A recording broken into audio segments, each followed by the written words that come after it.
So many people are talking about deconstructing these days, in good ways and, well, bad. And I am not in the least interested in deconstructing someone's faith. I'm interested in constructing a Christian world and life view that is biblically coherent and in accord with the best philosophical, scientific, historical, psychological facts that we know.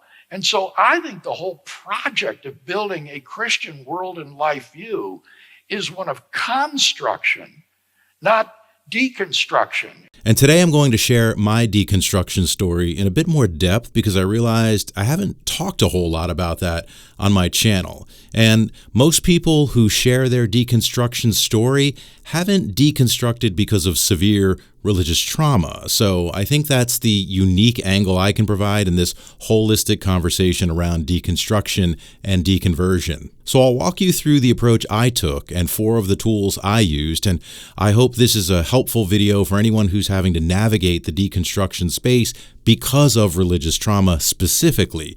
There is healing, there is resiliency, but it will take some work and intentional effort on your part. It's not easy, but I and this channel are here to help, and this channel provides a supportive community for you. You are not alone. Hi everyone, I'm H.G.Roberts, deconverted Christian after 25 years and author of On Monsters and Phantoms. And here we talk about religious trauma and how the Bible itself ties us up in knots, leads to confusion, anxiety, fear, doubt, depression, emotional oblivion, mental paralysis, and ultimately, of course, trauma. I have a master's degree in mass communication, so I'm specifically interested in the messages the Bible communicates to us today, the cognitive filters in our minds that we use to interpret those messages, and finally, the harmful impact those messages have on our self and worldview.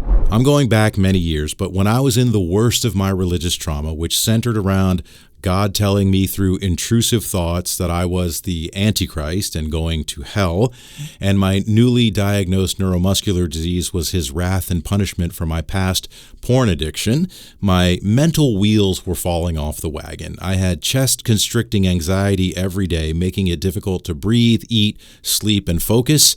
I had trouble swallowing even because the anxiety became so intense. I had multiple panic attacks every day. My blood pressure was through the roof, and I needed meds just to function in my leadership role in a major academic healthcare system. This went on for years. I honestly don't know how I survived it. And the effects of that trauma on my body are still with me today, but thankfully under control. So that's a very brief recap of where I was at the time. We'll start with counseling and mental health therapy as our first tool. A couple critical things that started me on the road to deconstruction. One actually came from a Christian mental health therapist I saw in desperation for help. I told him all the stuff I told you just a second ago. At one point during a session with him, he said to me, "God doesn't need evil to accomplish his plans." Well, this stuck with me, and I chewed on it for a while. As a Christian, something felt off with that statement, a little dissonant, but at the time, I didn't know why. But that was the catalyst for my eventual deconversion. I kept asking, is that true, that God doesn't need evil? If he doesn't need it and can accomplish his plans without it, why do we have it? Why do we have a devil, a Satan, the very embodiment of evil, according to Christians?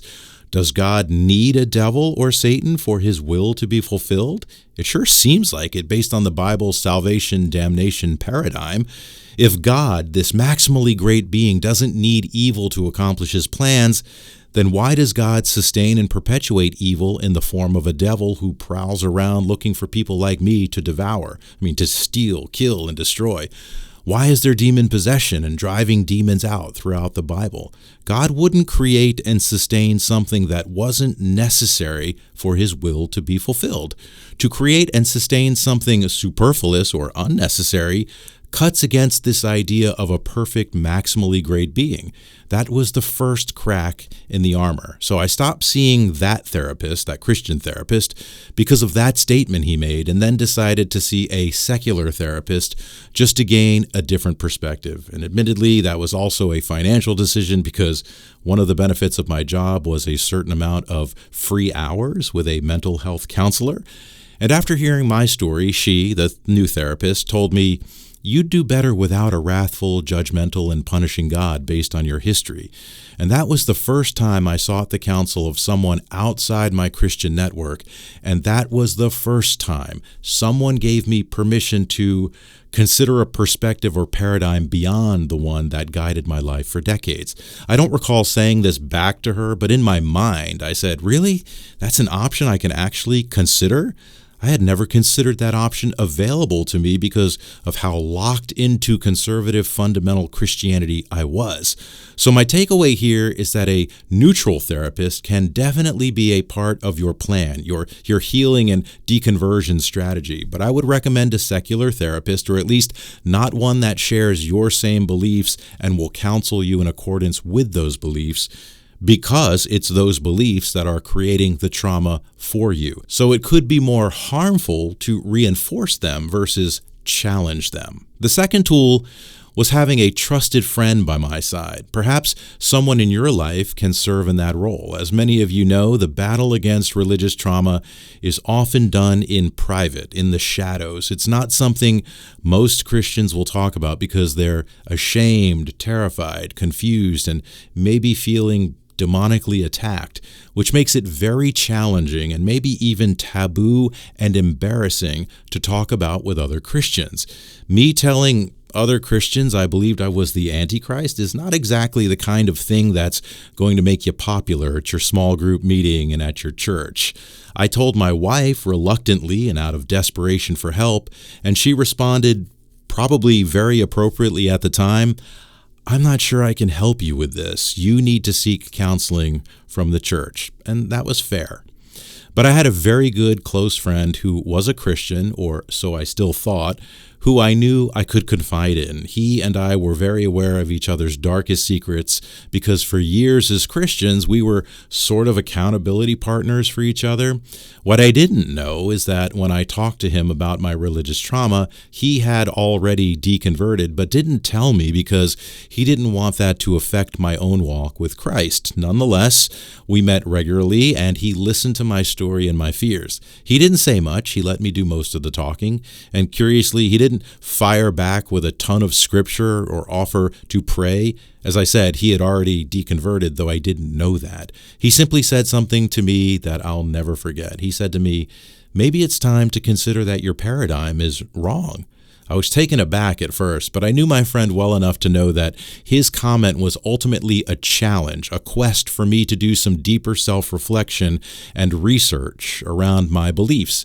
And it was that reflection that would help me eventually find a path out of my trauma. That journey took years, but my friend was with me every step of the way to be a sounding board for my self-reflection. And yes, looking back, it helped that he wasn't still a Christian, so keep that in mind when deciding if you have a trusted friend to walk with you through your journey. Like having a neutral therapist who won't reinforce your trauma, your trusted friend, I recommend, should also be neutral. My friend helped me uncover blind spots and conditioned thinking, things that were contributing to my trauma, which leads me to tool number 3, journaling. I wrote thousands of pages during my deconstruction, sounding out what I was going through, why I thought I was going through it, and where God was in the midst of it. My journals were where I worked out the whole "God doesn't need evil to accomplish his plans" quip from the Christian therapist I mentioned earlier. That led to other problems I began seeing all throughout Scripture, like the Genesis garden narrative, heaven, salvation, Job, the unpardonable sin, the Tower of Babel, Paul's story, hardened hearts, and so much more. The more I thought critically about these Bible stories, which I was taught to take literally, the more the problems began to pile up on the pages of my journals. And yes, the stories still have problems if taken metaphorically or hyperbolically. When journaling, I used a technique called responsible inquiry, guided by the Socratic method, where I allowed myself to ask any question of God and the Bible I wanted, and I used Scripture to find the answers. But I was as responsible as I could be, meaning I approached the exercise with honesty and let the evidence lead me to where it would. Everything was on the table, and I wrote and asked and challenged and reflected and even prayed because I saw the problems of incongruencies, contradictions, and irreconcilable issues oozing out of the pages of the Bible, and I was actually terrified by what I was seeing, and I begged God to help me make sense of it. I had never wrestled with or contended with these things before, but once I started seeing the problems, I couldn't stop seeing them. For me, journaling was a necessary and fruitful exercise. In a sense, I wrote myself out of trauma and into a new awareness. All the writing eventually turned into my memoir on monsters and phantoms. Journaling may not be your thing, but try to find whatever self-expression tools you can that allow you to lay out your thoughts and beliefs and critically examine them. Finding the freedom to do that led to the freedom, conviction, and strength to eventually walk away from a toxic belief system. There are tons of journaling resources online that can kickstart your thinking through prompts and other exercises. Find one that works for you. I didn't use any, but that doesn't mean you can't or shouldn't.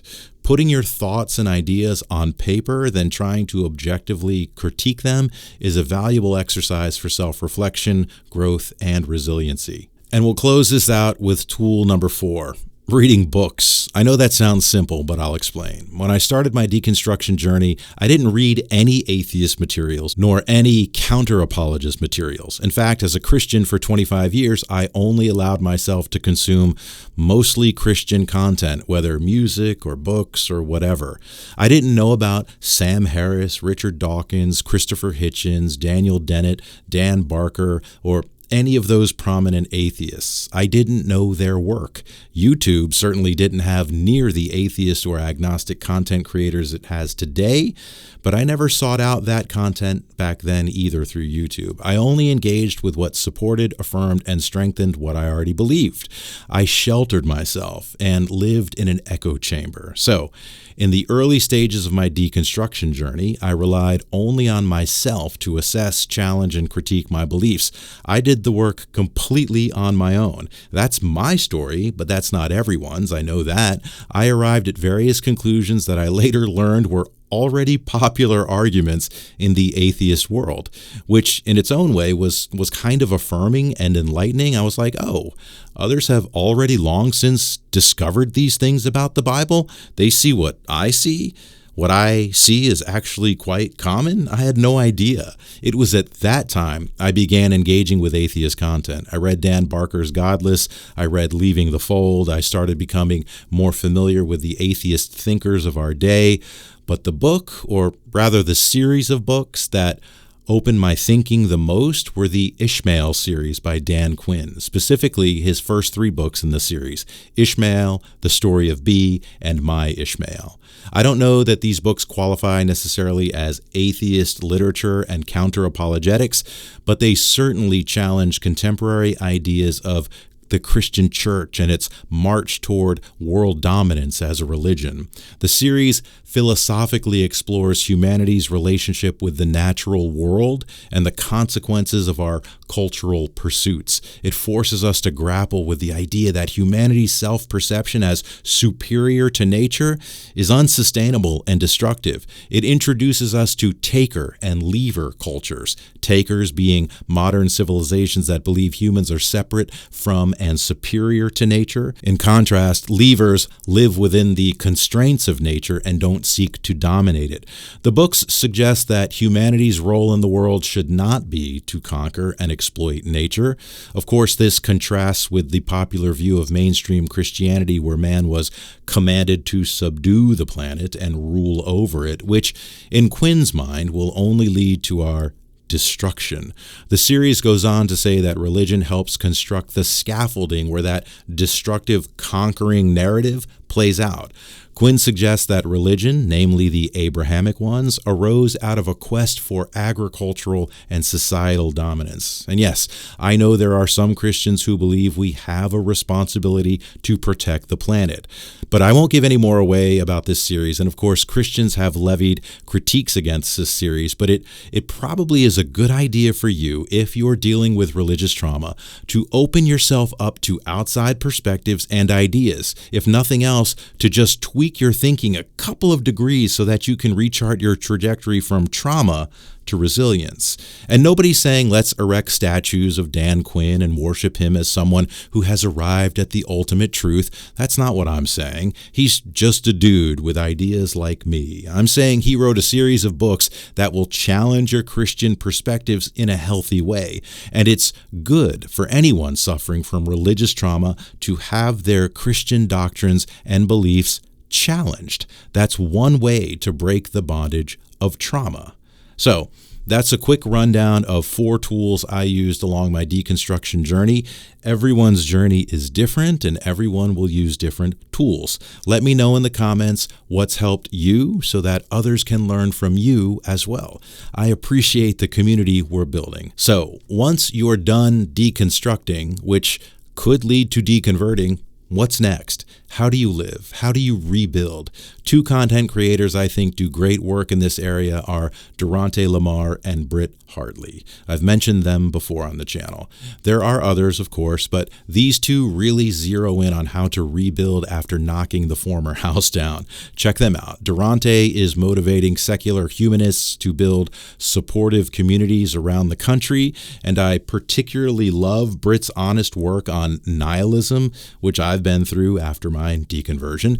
I also did this video, which you may find helpful around how to live without any particular God. Well, thanks for being here, everyone. If you want to support this channel, please like, subscribe, share, comment, and don't forget to turn on notifications so you don't miss my next conversation starter.